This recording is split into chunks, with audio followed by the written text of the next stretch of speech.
नेपाल में आई विनाशकारी बाढ़ और भूस्खलन के कारण अब तक 359 लोगों के शव बरामद किए जा चुके हैं। इस प्राकृतिक आपदा में अभी भी लगभग 1,500 लोग लापता हैं, जिनमें 288 भारतीय नागरिक भी शामिल हैं। नेपाल की मदद के लिए भारत सरकार ने 37.5 टन राहत और बचाव सामग्री की दूसरी बड़ी खेप आज भेजी है। योगी सरकार ने नेपाल में आई भीषण बाढ़ और प्राकृतिक आपदा में फंसे यूपी के नागरिकों को सुरक्षित निकालने के लिए एसडीआरएफ की एक विशेष प्लाटून नेपाल भेजी है। कांग्रेस अध्यक्ष मल्लिकार्जुन खड़गे ने परिसीमन के मुद्दे पर प्रधानमंत्री नरेंद्र मोदी को एक पत्र लिखा है। कांग्रेस की स्पष्ट मांग है कि लोकसभा की वर्तमान 543 सीटों की संख्या को अगले 25 वर्षों के लिए यथावत रखा जाए। लोकसभा और विधानसभाओं में महिलाओं के लिए 1/3 आरक्षण को 2029 के लोकसभा चुनाव से ही लागू किया जाए, न कि इसे परिसीमन की जटिल प्रक्रिया से जोड़कर अटकाया जाए। खड़गे ने कहा कि संसद का विशेष सत्र बुलाए जाने की आशंका को देखते हुए उन्होंने ये चिट्ठी लिखी है। प्रधानमंत्री मोदी ने वर्चुअल माध्यम से देश के विभिन्न स्थानों पर जुटे सैकड़ों खिलाड़ियों, छात्रों और स्वयंसेवकों को संबोधित किया। खेलो इंडिया संवाद में पीएम ने कहा कि खेलों को लेकर उनका नजरिया केवल पदक जीतने तक ही सीमित नहीं है। खेल देश के विकास और राष्ट्र निर्माण की प्रक्रिया का एक महत्वपूर्ण और अभिन्न हिस्सा है।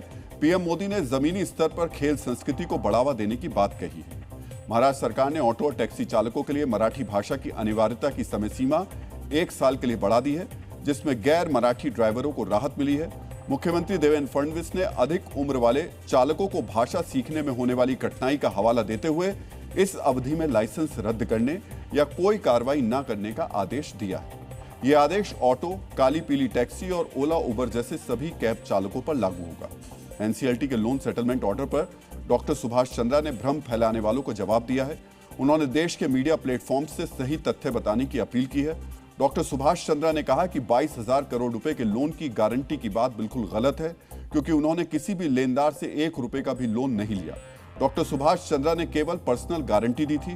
कुछ मीडिया प्लेटफॉर्म्स ने यह भ्रम फैलाया कि डॉक्टर सुभाष चंद्रा के 22,000 करोड़ से अधिक के कर्ज को महज 6.5 करोड़ रुपए में सेटल कर दिया गया।